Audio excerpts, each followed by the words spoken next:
Well, hello there, children. Welcome back to All Mine Ranch and Solo Homesteader channel.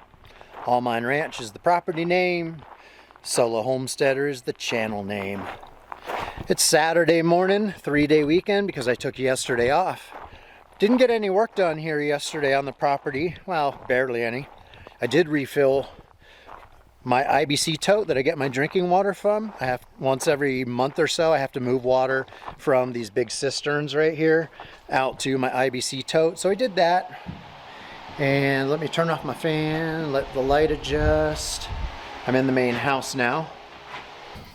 All right, where was I? It's Saturday. It's going to be about 93 today. Every day is a little warmer than the last. We haven't had a 100-degree day yet, but it's coming soon, which means monsoon season is coming soon.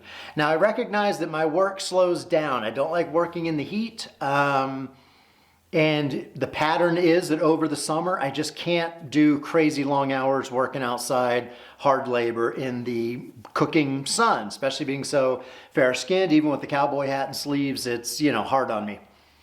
Yeah, it's like working in a toaster oven that's set to low, and it's 100 degrees and windy and the sun, and there's no clouds in the sky, and I'm in high desert, so the atmosphere is a little bit thinner than in many places, so there's no filtering of the sun at all. It just kind of cooks you, and I can do it for 4, 5, 6 hours, man, but at some point, it's just exhausting. So I'm okay with the idea of not, working my ass off in the summer. It's not summer yet. In fact, today is June 1st. So it's not quite summer, but we're getting darn close. Or maybe it is officially summer today. I don't know, but it's getting hot, 92, 93, and very little wind, which is good when working with panels. I'm working with these sheets of T111 siding today, and I'll take you outside in a moment and show you what I'm working on.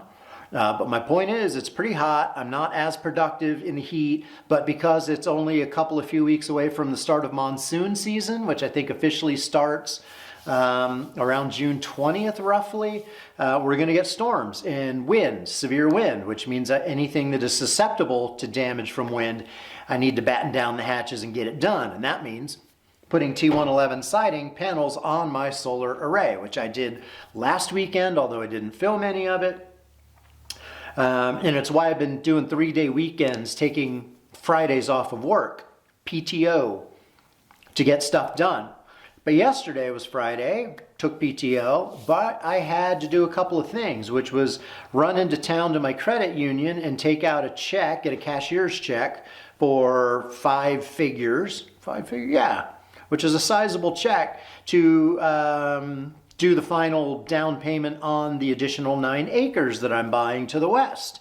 And that closes on Monday. So by the time you see this video, I will be the official owner of that additional 9 acres, bringing my empire to about 31 acres. And as I told the escrow agent, I think I'm done after that. 31 acres is absolutely plenty. I've accomplished my goal of protecting my view and keeping any potential future neighbors at a reasonable distance so that I don't have to see them or hear them. So congrats to me for buying that land. Don't forget to comment, like, and subscribe if you haven't, by the way. So that took up most of yesterday, going to get that check, then going to the escrow office, signing the paperwork, and it gets recorded on Monday, and then it becomes official. But now I got, 2 days. Today, I think I can finish both the paneling around the solar array, and hopefully that includes for the door. I made a frame for the door. Well, screw it. Let's just go outside and look at it. Let's walk and talk. I made a frame for the door last weekend. It needs some additional framing, like where the hinges go and where the locks go. I like to double up the 2x4 so the framing is beefier, and there's wood there for the hinge screws and the lock screws to bite into, etc. By the way, I'm using the new Dead Cat microphone cover. Hopefully we deal with less wind noise as a result, although today the wind is only 2 or 3, 4 miles an hour right now. So here is the final side of my solar array. This is the door area right here, and inside this thing, this is the frame for it. Now we're under the solar array. So I've got the start of a frame. It's a little weird because it has a notch out of the corner that will line up with this angle right here. So it's not a perfect rectangle. It's a rectangle with a notch out of it. And the door is about 48 inches wide, so I can get my ATV in and out of here. So as you can see, it's not painted yet, but I just cut one piece that goes up there. I've got to cut 2 more pieces that kind of takes up this triangle right here. And then I'm down to just the door. And fortunately, I have exactly 3 sheets of siding, T111 siding left, which is just enough to do this side wall. And then I just have to do the interior back wall, which I'll show you in a minute. But last weekend I worked on this. I cut these 3 pieces, painted them. I know that's hard to see, but I mounted these 3. Come on, lighting. It's not gonna get any better. I did that. And I also did this entire side wall in here. Can you see? It doesn't look like anyone can see shit. Sorry. But this mustard yellow, it starts right here. This is my workshop. This is the solar array. I did these 3 panels that tapered down right here. So 1 side done, 2 sides done today, hopefully, before it gets cooking hot. We'll get this 3rd side done, including the door, hopefully the door mounted and all that. And then the final thing is this interior back wall. It's the high side. It goes up pretty tall, about 8 feet. I've got these blocks here, which is my nailing surface, and I'm going to use all the scrap odds and end pieces of T111 siding. So I'll have to put random pieces of scrap, you know, where there's a, what do you call it? Where 2 pieces of siding butt up against one another and it needs some support, but I've got all kinds of scrap 2x4 and 2x6 I can just nail across and just put in whatever backing pieces I need. And these are some of my cutoffs, right? They've got weird angles to them because they are cutoffs. I've started to bring some in here, but I'm just going to bring the circ saw out and start trimming them down into rectangles and then piecing in these rectangles. Like I said, it's about 8 feet tall and it's about 9 or 10 feet wide. So that's going to take the equivalent of about 3 full sheets of siding. Hopefully I have enough scrap to knock that out. And the reason I'm doing that, of course, is to prevent wind from coming flying under. See this void space down here? That is my workshop. This solar array butts up against my workshop, and wind can come flowing right in here and push up on these panels. Whoa, shit. These panels. Sorry about that. Almost dropped the camera. And so I need to block the wind. So that's why I'm doing basically a double back wall here. So that's the plan for today. I'm not going to film most of it, but I'll keep going for a few hours. And then at some point I will give you an update and show you how it's going. Frustrating, I'm sure. It's very frustrating work in general. But I'm just trying to be patient, do it bit by bit, go slow, go at a pace that is, you know, I can handle, not too fast because, yep, it's only about 8 a.m. at this point and already about 80 degrees and rising rapidly. Okay, let's get to work.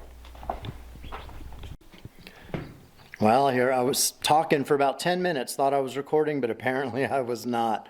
Anyway, a couple of tidbits I wanted to share with you. There was big Border Patrol activity on Thursday with a helicopter hovering over my land for a good 20, 30 minutes.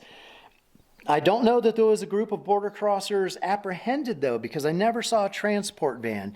Usually when there's a helicopter, then there's Border Patrol trucks, and usually when they get the group, they put them in a van and take them to a detention center and hopefully deport them.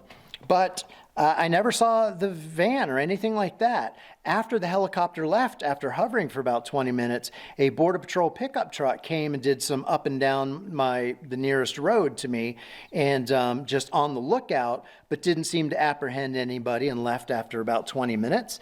But I don't see how it's possible that a helicopter hovering over a group of border crossers could not get, make an apprehension, because there's no caves or holes or any place to hide other than under a tree. But, the trees here are not big, and there's just no hiding spots. It's open desert. So I'll include some footage of that just because I think it's interesting. It's not every day a person gets helicopters hovering over their land trying to round people up. But it's not the first time and it won't be the last here. So that was interesting. And then the other thing I wanted to mention, because it's rare, is the nearest city or town to me is Bisbee. That's my mailing address, is actually Bisbee, even though I'm not inside the city limits. And there was a homicide, a very rare homicide that happened earlier this week. A 73-year-old doctor who works at the VA hospital in Tucson, apparently, which is a facility that I go to. I don't think I knew that doctor or ever saw him, but he was living in South Bisbee, and he was apparently shot in the chest by a psychotic transient, homeless guy that he might have been trying to help or assist in some way.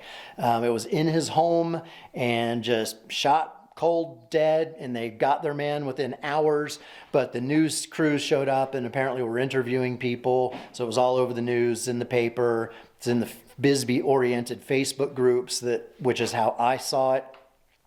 So kind of crazy. Sorry that happened, but it's rare. And there was one other homicide incident that I can think of involving a teenager, several teenagers. They were all friends in high school, here at a local high school, who went camping, and I think they were taking something. I'm not sure what they were on, but one of them kind of freaked out and went nuts and stabbed a couple of his friends who were trying to calm him down. And one of those friends died. So in 3 years, there's been 2 homicides that I know of in Bisbee. And it's not a crazy number, but, you know, stuff like that does happen pretty much anywhere, including here. So that was a big deal, too. So I just thought I'd mention that one in the same breath. Good morning. Sunday morning. Man, yesterday was hard work.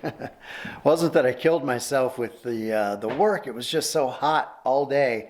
After about 7 hours of labor, I was over it, had to go pass out.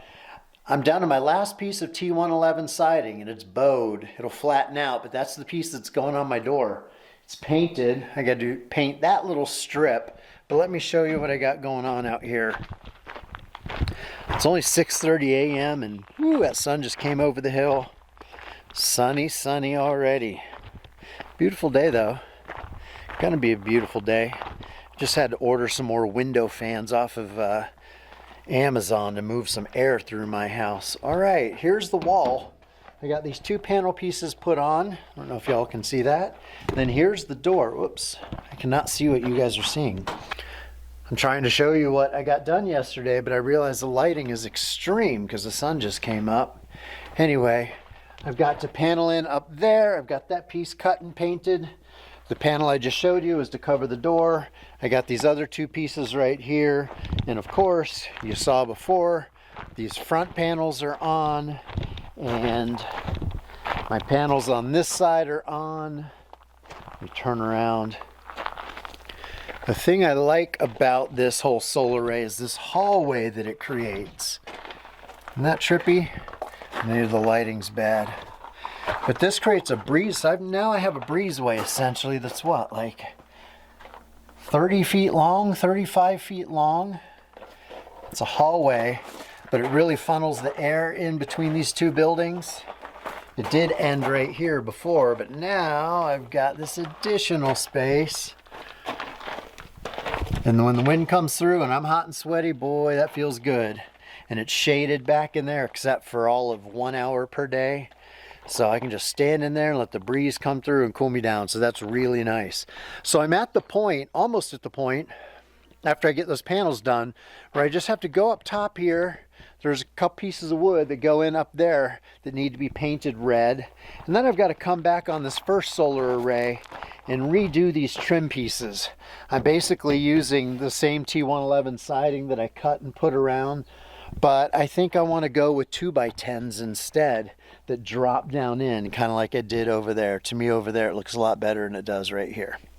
But anyway, I got up early, 5 a.m., just to enjoy about an hour before the sun came up, before it got too hot. It's about 6:30 now. There's crap on the lens, sorry about that. And I'm about to paint one little strip, put on some music and get to work.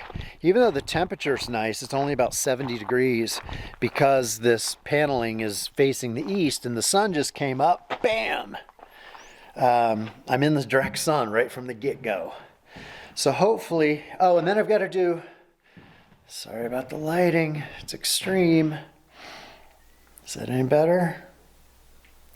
After I get that paneling done that I showed you, then I have to do that back wall. But the nice thing about that back wall inside that solar array, under that solar array, is that it's shady. So even though there won't be as much breeze when I put the paneling on, if I keep the door open, oh, and I have to mount that door, by the way. I've got 2 massive hinges. That'll be getting this panel mounted to the door, getting that lined up perfectly with the hinges on so that all the grooves in the T111 siding line up and everything. That's going to be a challenge and probably frustrating. So I'm psychologically preparing myself for some aggravation, because if I could get inside, here's the thing, if I could get inside the shed and put up that piece of paneling and then trace the door, then I would know, I could take it all down, come in here, mount the panel to the door, but I can't get to the inside because once the panel's on, I have no way of getting under that solar array or into it because I've covered up the door.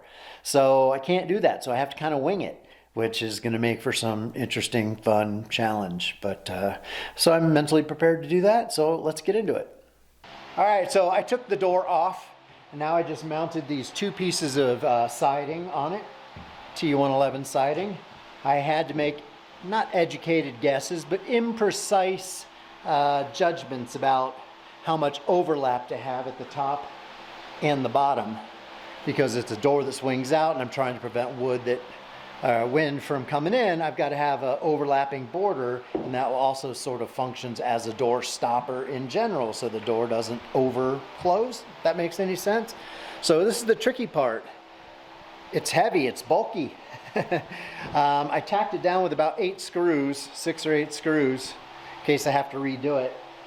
But I got to pick it up, I got to take it out, I got to sit it in the door frame, I've got to wedge it in or shim it in so that it has the right gap all the way around, and make sure the lines of the siding all line up. Then I got to get the hinges on it, and that is going to be the challenge. That's going to be the frustrating part, but hopefully it goes smoothly. I got the hinges out there. They use big lag bolts. I got like an impact wrench and a drill bit to pre-drill the holes for that. So sort of moment of truth kind of a situation, to be honest with you. This is where the rubber meets the road, so let's hope it goes well. I'm about wrapped up for the day. 3 days of work in the sun, I'm pretty cooked. All right, I got a functional door. It's got a little latch thing here. I got a little, I don't know if you can see that. Sorry about any wind noise, but I've got a little eyelet there with a little ratchety thing that it hooks to with a quick release, so I can just let that go, but it keeps it from flying open on me. And then right here, I don't know if you can see that, I got a little latch with a string that comes through. Whoop, adjust, come on now.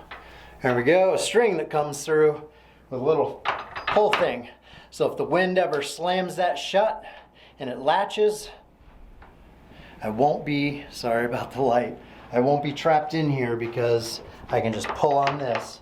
Now, I haven't tested that yet because if it didn't work, I'm trapped. So next time my neighbors go walking by, I'm like, hey, shut me in here, and I'll test it out, but it should work. And then I got this back wall all pieced in. As you can see, I've got like 1, 2, 3, 4, 5, 6, 7, 8, 9 different pieces, all fitted in, custom fit. Had to do a lot of backing 2x4s to make sure I have surface to nail it to. But that's pretty solid. You can see I have some little bit of gaps down here, so I got to take up the gaps, level out the dirt, bring in a little more gravel. Got a little bit of gap along the bottom there. So I'll use some wood, a 2x4 or something like that to take up most of that gap. Whoops. And then fill it in with gravel. But essentially it's going to be wind tight soon enough. But all of the major structural work is done. Paneling is done, inside surface is done, door and hinge is done. Let me show you what that looks like. All right, that's disconnected.